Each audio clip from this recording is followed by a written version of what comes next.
ओम नमः शिवाय। दोस्तों, हर हर महादेव, हर हर गंगे नमामि गंगे। प्रिय भक्तजनों, आज की वीडियो में यदि आप त्रिवेणी संगम का जल लेकर के आए हैं, प्रयागराज से आए हैं, तीर्थ नगरी से आए हैं, तो आपको उस जल का दिव्य प्रयोग करना है महाशिवरात्रि के दिन, जो कि 26 फरवरी 2025 को पड़ने जा रही है। इस महाशिवरात्रि के दिन इस गंगा जली का आप दिव्य प्रयोग करते हैं तो आपके ग्रह दशाएं बदल सकती हैं, घर में सुख समृद्धि बरकत आपको देखने को मिलेगी। वीडियो में अंत तक जरूर बने रहिए, यह वीडियो आपके लिए बहुत ही खास होने वाली है। प्रिय भक्तजनों, हमारे सनातन काल से परंपरा रही है कि किसी भी शुभ कार्य में या अशुभ कार्य में सूतक पातक की स्थिति में हम गंगा जल का सदैव उपयोग करते आ रहे हैं। और यह गंगा जल बहुत ही पवित्र जल होता है। इसमें कभी भी दुर्गंध नहीं आती है और यह वैज्ञानिक भी सिद्ध कर चुके हैं कि इसमें कोई बैक्टीरिया नहीं होते हैं। लाखों लाख करोड़ों लोगों ने वहाँ स्नान कर लिया है, लेकिन त्रिवेणी संगम का जल अपवित्र नहीं हुआ है, उसमें कोई खराबी नहीं है।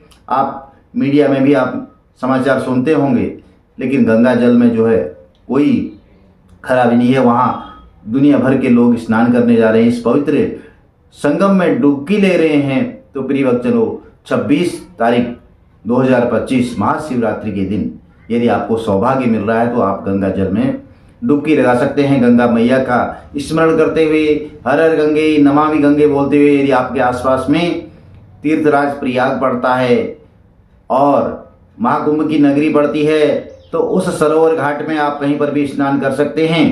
यह कि आपके लिए बहुत ही सौभाग्य की स्थिति होगी यदि आप वहाँ जा सकते हैं। और अभी तक यदि आपने वहाँ पर स्नान नहीं किया है तो बीच में आप कभी भी जा सकते हैं, बहुत ही आपके लिए शुभ रहेगा, पवित्र रहेगा। इस पवित्र संगम की महाडुबकी आप जरूर लगाएं।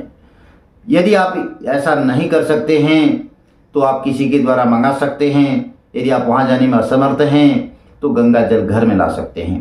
प्रिय भक्तजनों, 26 तारीख महाशिवरात्रि के दिन यदि भगवान का भोलेनाथ का आप अभिषेक करते हैं इस गंगा जल से, तो आपके भाग्य की दशाएं बदल सकती हैं।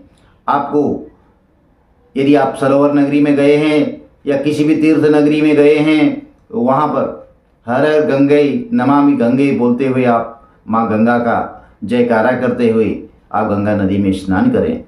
अन्यथा आप घर में ही गंगा जल मिश्रित जल से स्नान कर सकते हैं और देवाधिदेव महादेव का अभिषेक करें।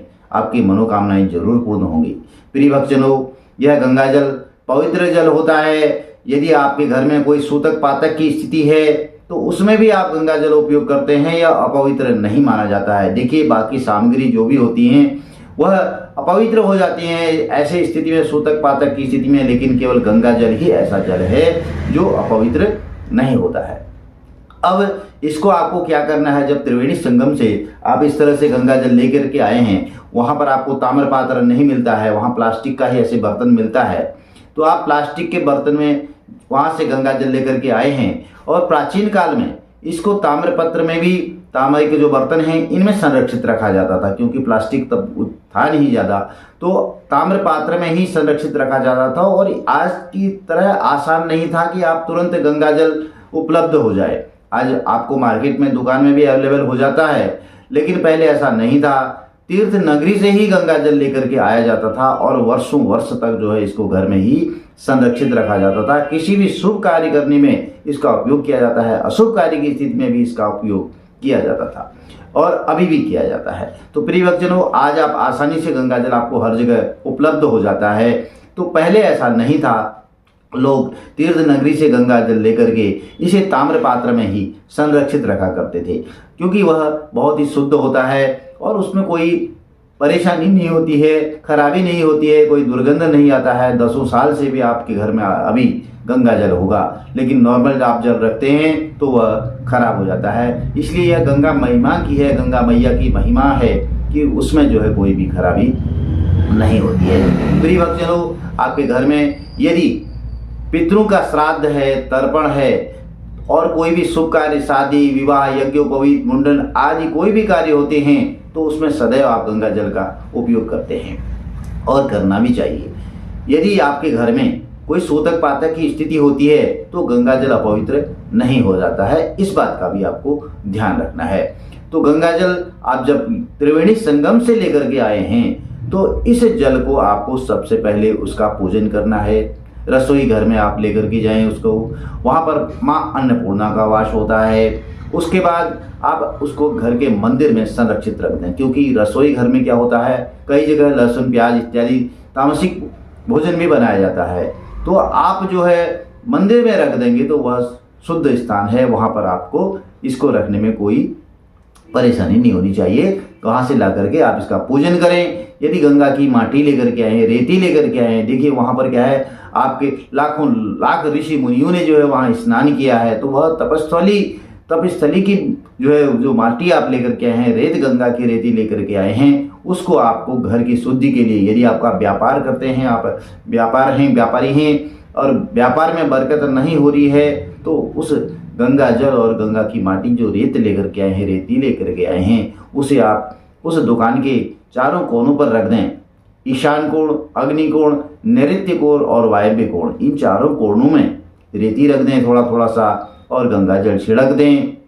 रोज जो आपका गल्ला है, धन रखने का स्थान है दुकान के अंदर, आप उसमें गंगा जल छिड़क दें, थोड़ा सा गंगा रेती रख दें, आपकी जरूर मनोकामनाएं पूर्ण होंगी। गंगा जल आप घर के जो मंदिर है वहाँ पर रखें और द्वार पर छिड़क दें, और पूरे घर में भी छिड़क सकते हैं। इससे आपकी जो नेगेटिव एनर्जी होगी घर के अंदर से, वह पॉजिटिव एनर्जी में परिवर्तित हो जाएगी। देखिए गंगा जल में बहुत बड़ी शक्ति होती है, यह कोई सामान्य जल नहीं है।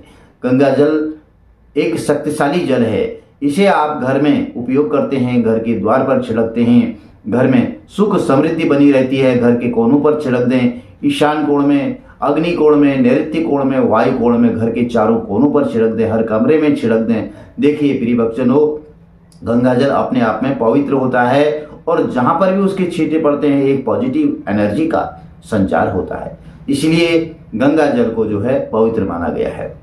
तो आपको इस महाशिवरात्रि के दिन यह अनूठा प्रयोग करना है, दिव्य अनुप्रयोग करना है। इसमें जो है आप थोड़ा सा तिल मिला लें या सामान्य जल में भी मिला सकते हैं, क्योंकि बहुत सारा गंगा जल होता नहीं है, तो थोड़ा सा गंगा जल मिला लें और सामान्य स्वच्छ जल में जो है इसको मिला लीजिए और भगवान भोलेनाथ का अभिषेक कीजिए।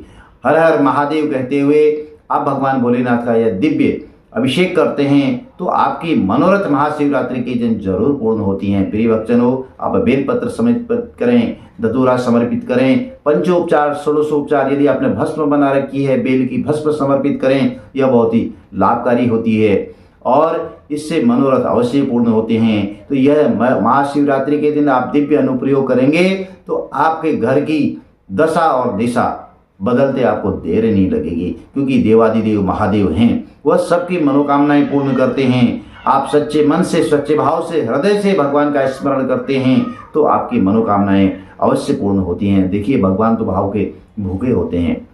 आप भगवान का भजन, हरि स्मरण आप जो है शांत चित्त से, एकाग्र मन से करते हैं तो जरूर आपकी मनोकामनाएं पूर्ण होती हैं। यह छोटी सी जानकारी है। प्रिय भक्तजनों, यदि आपको लाभकारी रहती है तो इसको लाइक कीजिए, शेयर कीजिए, सब्सक्राइब कीजिए, साथ में बेल आइकन जरूर प्रेस कर दें, जिससे कि आने वाली जो वीडियोज हैं उनकी नोटिफिकेशंस आपको ठीक समय पर मिल सके। यह गंगा जल आप संरक्षित रखें और यदि आप नहीं जा पाए हैं किसी कारणवश तो आप जो है गंगा जल मंगा करके घर में ही स्नान कर लें। थोड़ा सा गंगा जल नहाने वाली बाल्टी में हर हर गंगे नमामि गंगे, माँ गंगा का भाव करते हुए, आप स्मरण करते हुए आप जल से स्नान कर लें, साफ स्वच्छ वस्त्र धारण कर लें एक पार्टी पर, और श्री हरि विष्णु भगवान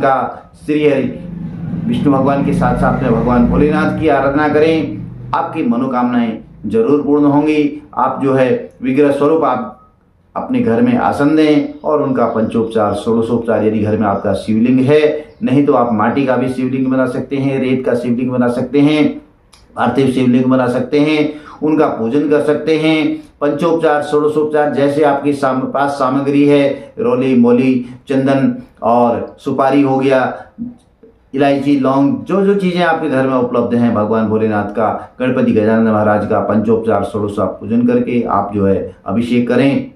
और आप घर पे रुद्राभिषेक करा सकते हैं। यह सब आप कर सकते हैं तो आपकी मनोकामनाएं अवश्य पूर्ण होंगी।